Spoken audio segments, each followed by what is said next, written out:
ஜெர்மனிக்கு போகலாமா வேண்டாமா, ஜெர்மன்ல வேலை இருக்கா இல்லையா, ஜெர்மன் போறதுக்கான வாய்ப்புகள் என்னென்ன கேட்டகரியில இருக்கு, ஜெர்மனுக்கு இங்கிலீஷ்ல எக்ஸாம் தேவையா தேவை இல்லையா, ஜெர்மனுக்கு லாங்குவேஜ் படிச்சுட்டு போனாதான் கிடைக்குமா படிக்காம போறவங்களுக்கும் கிடைக்குமா, இந்த மாதிரியான கேள்விகளுக்கு எல்லாமே இந்த வீடியோல உங்களுக்கு பதில் வந்து இருக்கு. அதுவும் ஒரு பவர் பேக் செஷனோட இருக்கு. இது மட்டும் இல்லாம நீங்க ஒரு ஹெச்ஆரை கான்டாக்ட் பண்ற மாதிரி இருந்ததுன்னா அவருக்கு என்ன மாதிரி டெக்ஸ்ட் வந்து நீங்க அனுப்பணும், அதே மாதிரி இமெயில் பண்ற மாதிரி இருந்தா இமெயில என்ன மாதிரியான டெக்ஸ்ட் வந்து அதாவது கண்டென்ட் எப்படி கொடுக்கணும் அப்படின்றதையும் நான் வந்து கிரியேட் பண்ணியிருக்கேன். அதே மாதிரி என்ன மாதிரியான கீவேர்ட்ஸை யூஸ் பண்ணி நம்ம வந்து பண்றது, எந்த ஸ்கில்டுல வந்து அதிகமான ஆப்பர்ச்சுனிட்டி இருக்கு, டிமாண்ட் ஜாப் கேட்டகரி, அதே மாதிரி அன்ஸ்கில்டு என்ன மாதிரி வாய்ப்புகள்லாம் இருக்கு, அதே மாதிரி லாங்குவேஜ் இல்லாம போறதுக்கான ஆப்பர்ச்சுனிட்டி எந்த கேட்டகரியில இருக்கு, இது போக இருக்கக்கூடிய வேற என்ன வகையான விசா கேட்டகரி, இது எல்லாமே ஒன் பை ஒன்னா இந்த வீடியோல வந்து நான் எக்ஸ்பிளைன் பண்ணியிருக்கேன். ஸோ டீட்டெயிலா வீடியோ வந்து பாருங்க. ரெஜிஸ்ட்ரேஷன், அதாவது இதுக்கு முன்னாடி இது சம்பந்தமான வீடியோ வந்து நான் தெளிவா அப்லோட் பண்ணியிருக்கேன் நான். ஸோ இதுல என்ன மாதிரியான வாய்ப்புகள்லாம் வந்து நம்ம கிரியேட் பண்ணி கொடுத்துருக்கோம், எப்படி இந்த ப்ராசஸ் வந்து நம்ம பண்ண போகிறோம் அப்படின்றத தெளிவா நான் வந்து சொல்லியிருக்கேன். ஸோ இந்த டூல்ல ரெஜிஸ்டர் பண்ணும்போது 2 டைப் ஆஃப் சிவிஸ் வந்து நம்ம கொடுத்துறோம். அதாவது யூரோப்பியன் கண்ட்ரிக்கு எப்படி யூஸ் பண்ணணும், நான் யூரோப்பியன் கண்ட்ரிக்கு எப்படி யூஸ் பண்றது, அதே மாதிரி யூரோப்பியன் கண்ட்ரியில் இருக்கக்கூடிய ஒருத்தர் உங்க சிவியை பார்த்தா என்ன லாங்குவேஜ் எல்லாம் அவருக்கு தேவைப்படுதோ அந்த லாங்குவேஜ்ல மாத்துறதுக்கு உண்டான வசதிகள், அதே மாதிரி நீங்க கொடுக்கக்கூடிய வீடியோ வந்து மல்டி லாங்குவேஜ்ல பார்க்கறதுக்கான வசதிகள், இது எல்லாமே வந்து இந்த டூல்ல வந்து நாங்க கொடுத்துருக்கோம். இது சம்பந்தமான என்டையர் டீடைல்ஸும் இப்ப டிஸ்பிளேல பார்க்கக்கூடிய இந்த தம்ப்நெயில்ல இருக்கக்கூடிய வீடியோ போய் பாத்தீங்க அப்படின்னா உங்களுக்கு தேவையான என்டையர் தகவலும் வந்து கிடைச்சிடும். அதுக்கப்புறம் அந்த ப்ராசஸ்ல உங்களுக்கு ஹெல்ப் தேவைப்பட்டுச்சுன்னா, அதாவது ரெஜிஸ்ட்ரேஷன் பண்றதுக்கு நீங்க விருப்பப்பட்டீங்கன்னா எங்க டீமை கான்டாக்ட் பண்ணீங்கன்னா ஸோ இந்த டூல்ல நாங்க ரெஜிஸ்டர் பண்ணி உங்களுக்கு தேவையான ப்ராசஸ் நாங்களே வந்து பண்ணித்தரோம். நிகழ்ச்சிக்குள்ள போறதுக்கு முன்னாடி அன்பு உறவுகளுக்கு நன்றி கலந்த வணக்கத்துடன் நான் உங்கள் நம்ம விவசாயி தினேஷ் மூர்த்தி. எப்படி இருக்கீங்க, நல்லா இருக்கீங்களா, சாப்பிட்டீங்களா?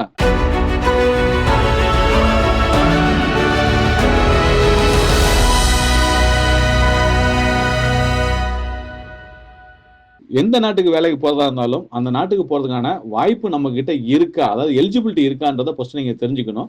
இங்க பொதுவாக நீங்க ட்ரை பண்ற மாதிரி இருந்ததுன்னா நீங்க ஒரு 18 இருந்து 45 வயதுக்குள்ள இருக்கக்கூடிய நபரா இருந்தீங்கன்னா ஓகே, டெஃபினட்டா பாஸ்போர்ட் உங்ககிட்ட இருக்கணும். குறைஞ்சது 10வது 12வது டிப்ளமோ டிகிரி இதெல்லாம் வந்து பெரிய அட்வான்டேஜ் தான் நீங்க வேலைக்கு போறதுக்கு. அப்படி படிக்கலாம் கூட சில கேட்டகரிக்கு படிக்காம நீங்க போறதுக்கான ஆப்பர்ச்சுனிட்டி வந்து இருக்கு. சில வேலைகளுக்கு வந்து எக்ஸ்பீரியன்ஸ் எல்லாமே நீங்க போகலாம். சில வேலைகளுக்கு A1 A2 B1 அப்படின்ற ஒரு கேட்டகரி கொடுத்து இந்த லாங்குவேஜ்ல நீங்க இருக்கணும், ஜெர்மன் லாங்குவேஜ் இந்த லெவல்ல இருந்தால் தான் போக முடியுன்ற சொல்றதுக்கான ஆப்பர்ச்சுனிட்டி இருக்கு.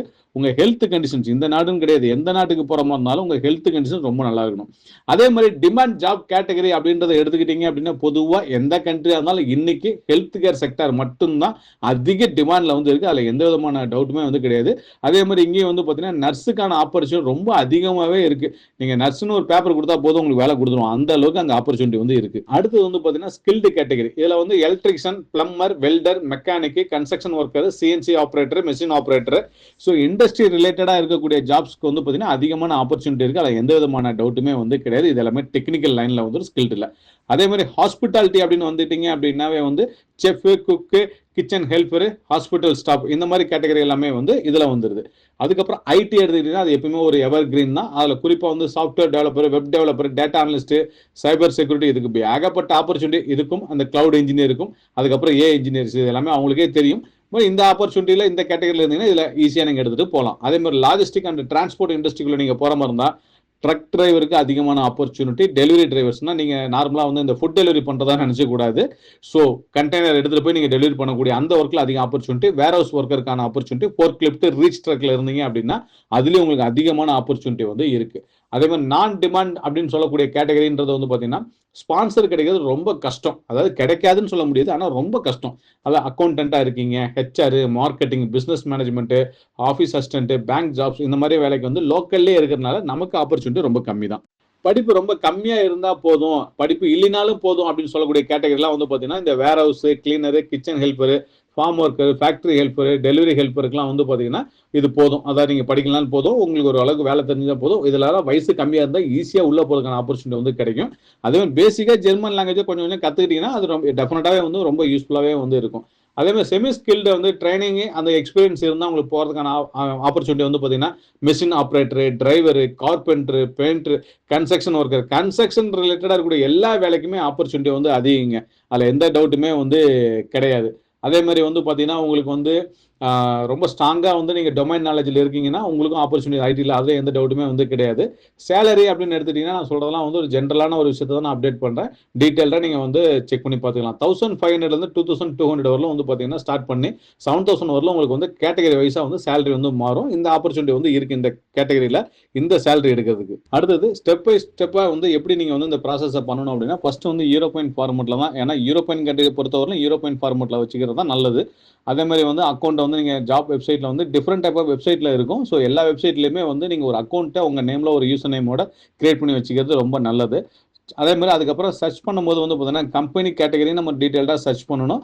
நமக்கான ஸ்பான்சர் கொடுக்கக்கூடிய கேட்டகரியும் வந்து டீட்டெயில்டாக வந்து நம்ம வந்து சர்ச் பண்ணணும். ஸோ அதுவும் இதில் வந்து இருக்கக்கூடிய ஒரு டாஸ்க் தான். அதே மாதிரி வந்து பார்த்தீங்கன்னா நீங்கள் அப்ளை பண்ணும்போது ஒரு 10 to 20 அப்ளை பண்ணுறீங்க அப்படின்னா அது எல்லாமே உங்களுக்கு மேட்ச் ஆகக்கூடியதாக தான் இருக்கணும். ஸோ இது கொஞ்சம் ஓகே இது கொஞ்சம் ஓகே அப்படின்னு நினச்சாலும் நீங்கள் அப்ளை பண்ணுறதுனால எந்த யூஸ்மே உங்களுக்கு வந்து கிடைக்க போகிறது கிடையாது. ஸோ அதுக்கப்புறம் உங்களுக்கு இன்டர்வியூ டெஃபினட்டாக வர ஆரம்பிக்கும். ஸோ வந்ததுக்கப்புறம் நீங்கள் அடுத்த ப்ராசஸ் ஈஸியாக வந்து நம்ம முடிச்சுக்கலாம். அடுத்தது இது உங்களுக்கே தெரியும். ஸோ எந்த அளவுக்கு உஷாராக இருக்கணுமோ அந்த அளவுக்கு உஷாராக இருங்க. எப்பயுமே கம்பெனி டைரக்ட் அப்ளை பண்ணுறது தான் வந்து நாங்கள் அதிகமாக யூஸ் பண்ணுவோம். அதனால் அதவே நீங்களும் பண்ணுங்கள். ஸோ சிவி வந்து நீங்கள் வந்து ஜெர்மனுக்கு அப்ளை பண்ணுறதுனால ஜெர்மன் லாங்குவேஜில் இருக்கணும் அப்படின்ற அவசியம்லாம் கிடையாது. யூரோப்பியன் கண்ட்ரிஸை பொறுத்தவரை சிவி இங்கிலீஷில் இருந்தாவே போதும். லிங்க்டின்ல வந்து ப்ரொஃபைலை கிரியேட் பண்ணீங்கன்னா அது ஃப்ரீக்வெண்ட்டாக அப்டேட் வந்து பண்ணுங்கள். அது ரொம்ப முக்கியம். ஸோ பல வீடியோவில் நான் சொல்லியிருக்கேன் கீவேர்டு வந்து எந்த அளவுக்கு இம்பார்ட்டன்ட் அப்படின்னு சொல்கிறது. ஏன்னா கீவேர்ட்ஸ் வந்து நீங்கள் அதிகமாக யூஸ் பண்ண உங்களால் லீடு வந்து ஜென்ரேட் பண்ண முடியும். நீங்கள் கம்பெனியை வந்து செலக்ட் பண்ணுறதுக்கும் யூஸ் பண்ணலாம். அதே மாதிரி ஸ்பான்சர் ப்ரொவைட் பண்ணக்கூடிய ரோலுக்கும் நீங்கள் வந்து இந்த கீவேர்ட்ஸ் வந்து யூஸ் பண்ணலாம். ஸோ அதே மாதிரி வந்து பார்த்தீங்கன்னா லிங்க்டின்ல வந்து நீங்கள் ஃபஸ்ட்டு ப்ரொஃபைலை கிரியேட் பண்ணிக்கிங்க. அந்த ப்ரொஃபைலை கிரியேட் பண்ணதுக்கப்புறம் ப்ரொஃபஷனல் ஃபோட்டோ வைங்க. நீங்கள் ஜென்ஸாக இருந்தால் பிளேசரு டையோட வைங்க. அதே மாதிரி லேடிஸாக இருந்தால் லூஸ் கேர் வச்சுட்டு வைங்க. ஸோ இதெல்லாம் வந்து ப்ரொஃபஷனல் ஃபோட்டோ. ஸோ நிறைய செல்ஃபி எடுக்கிற மாதிரிலாம் வச்சிடுறீங்க. நீங்கள் மாப்பிள்ளை பார்க்கறதுக்கு பொண்ணு பார்க்கறதுக்கு வைக்கிற மாதிரி ஃபோட்டோலாம் வைக்கிறீங்க. அதெல்லாம் வச்சிங்கன்னா எந்த யூஸுமே வந்து கிடையாது. பார்த்துக்குங்க. அடுத்து இது வந்து கம்பெனி நீங்கள் சர்ச் பண்ணுற மாதிரி இருந்தாலும் சரி, இல்லை உங்களுக்கு வேலையை வந்து இங்கிலீஷ் ஜாப் சர்ச் பண்ணுற மாதிரி இருந்தாலும் சரி, இந்த மாதிரி வந்து கீவேர்ட்ஸ் வந்து யூஸ் பண்ணுங்கள். இதில் டெஃபினட்டாக உங்களுக்கு நல்ல ரிசல்ட் வந்து கிடைக்கும். அதே மாதிரி வந்து பார்த்தீங்கன்னா ஹெச்ஆருக்கு வந்து நீங்கள் மெசேஜ் அனுப்புறீங்க அப்படின்னா இந்த ப்ராம்ப்டை போட்டு நீங்கள் வந்து யூஸ் பண்ணுங்கள். கொஞ்சம் ப்ரொஃபஷனலாக இருக்கும். ஸோ உங்களுக்கு அவர்கிட்ட வந்து ஒரு ரிப்ளை கிடைக்கிறதுக்கான சான்ஸும் வந்து இருக்குது. விசா கேட்டகரி அப்படின்றது வந்து பார்த்தீங்கன்னா டெஃபினட்டாக வந்து ஸ்பான்சர் விசா போகும்போது ஸ்கில்டு அன்ஸ்கில்டு ப்ரொஃபஷனல் ஐடி அப்படின்றது போயிடும். இதை தாண்டி அதாவது ப்ளூ கார்டு அப்படின்ற வெரைட்டிலாம் வந்து போவீங்க. இதுக்கு அடுத்து வந்து பார்த்தீங்கன்னா ஜாப் சீக்கர் விசா ஆப்பர்ச்சுனிட்டி கார்டுன்னு 2 இருக்குது. இதை வந்து நீங்கள் வேலை போய் தேடுறதுக்காக யூஸ் பண்ணக்கூடிய ஒரு விஷயம். இதில் போகிற மாதிரி இருந்தால் டெஃபினட்டாக அட்லீஸ்ட் ஒரு 8 லெவல் நீங்கள் முடிச்சுட்டு போனீங்கன்னா ரொம்ப ஈஸியாக வந்து இருக்கும். இது ஸ்பான்சர் ப்ரொவைட் பண்ணக்கூடிய கம்பெனி லிஸ்ட்டு ஒரு சும்மா ஜென்ரலுக்காக உங்களுக்கு நான் கொடுத்துருக்கேன். நான் engineering category, logistic companies, health care sectors இதெல்லாம் வந்து ஒரு ஐடியாக்காக நான் வந்து கொடுத்துருக்கேன். இப்போ நீங்கள் பார்க்குறது வந்து பார்த்தீங்கன்னா இமெயில். ஸோ இமெயில் பண்ணும்போது இந்த ப்ராம்ப்டை யூஸ் பண்ணி நீங்கள் அவங்களுக்கு அனுப்புனீங்க அப்படின்னா ஸோ இன்னும் கொஞ்சம் ப்ரொஃபஷனலாக இருக்கும். ஸோ இந்த ப்ராம்ப்டை வந்து நீங்கள் யூஸ் பண்ணி நீங்கள் வந்து அனுப்புங்க. அதே மாதிரி எந்த சிவி நீங்கள் அனுப்புகிற மாதிரி இருந்தாலும் கட்டாயம் கவர் லெட்டரோட தான் நீங்கள் அனுப்பணும். அங்கே கவர் லெட்டர் அட்டாச் பண்ணுறதுக்கு ஸ்பேஸ் இல்லை அப்படின்னா உங்கள் சிவியில் 3rd பேஜில் வந்து பார்த்தீங்கன்னா கவர் லெட்டர் அட்டாச் பண்ணி நீங்கள் வந்து அனுப்பிடுங்க. இதுவும் வந்து பார்த்தீங்கன்னா எப்படி நீங்கள் சர்ச் பண்ணணும் அப்படின்றதுக்காக கொடுத்தது தான். இது வந்து லிங்க்டின்ல பண்ணுறதுக்கு இண்டீடில் நீங்கள் போய் பண்ணுறீங்க அப்படின்னா ஸோ இந்த மாதிரி ஒரு கீவேர்ட்ஸை வந்து யூஸ் பண்ணுங்கள். ஸோ நீங்கள் டைரெக்டாக கம்பெனிக்கு நான் ட்ரை பண்ணக்கூடிய வெப்சைட் லிங்க் தான் நான் வந்து கொடுத்துருக்கேன். ஸோ இந்த வெப்சைட் தான் நாங்களும் யூஸ் பண்ணுறோம். ஸோ நீங்களும் இதே வந்து நீங்கள் யூஸ் பண்ணுங்கள். டெஃபினட்டாக இந்த ப்ராசஸ் இந்த மாதிரி பண்ணிங்கன்னா ஒரு 2-3 மந்த்ஸில் கிடச்சிரும். ஸோ இங்கே இருக்கக்கூடிய மெயின் கன்க்ளூஷன்ஸ் அப்படின்னு எடுத்துட்டீங்க அப்படின்னா ஜெர்மனியை பொறுத்தவரையிலும் health care department, IT, electrical, technician, driver, logistic, கன்ஸ்ட்ரக்ஷன்ஸில் தான் அதிகமான ஆப்பர்ச்சுனிட்டி இருக்குது. டிரைவர் அப்படின்னு சொன்ன உடனே நான் வந்து கார் ஓட்ட தெரியுன்ற மாதிரி சொல்லாதீங்க. ஹெவி வெஹிக்கிள் ஓட்டக்கூடிய டிரைவர்ஸ் வந்து தான் நான் மென்ஷன் பண்ணுறேன். ஸோ இதெல்லாம் பண்ணீங்க அப்படின்னா டெஃபினட்டாக உங்களுக்கு ஆப்பர்ச்சுனிட்டி வந்து கிடைக்கும். ஸோ எந்த விதமான டவுட்டுமே வந்து கிடையாது நீங்கள் மைக்ரேட் பண்ணுறதுக்கு. ஸோ இந்த விஷயத்தை ஃபாலோ பண்ணுங்கள். வழக்கம் போல் உதவி தேவைப்படுச்சுன்னா எங்கள் டீமை வந்து கான்டாக்ட் பண்ணுங்கள். ஸோ வரக்கூடிய நாட்களில் இதே மாதிரி பல்வேறு வேலைவாய்ப்பு சம்பந்தமான தகவலுடன் நான் வந்து உங்களை சந்திக்கும் வரை இந்த நிகழ்ச்சி விடைபெறுவது நான் உங்கள் நம்ம விவசாயி தினேஷ் மூர்த்தி. நன்றி, வணக்கம்.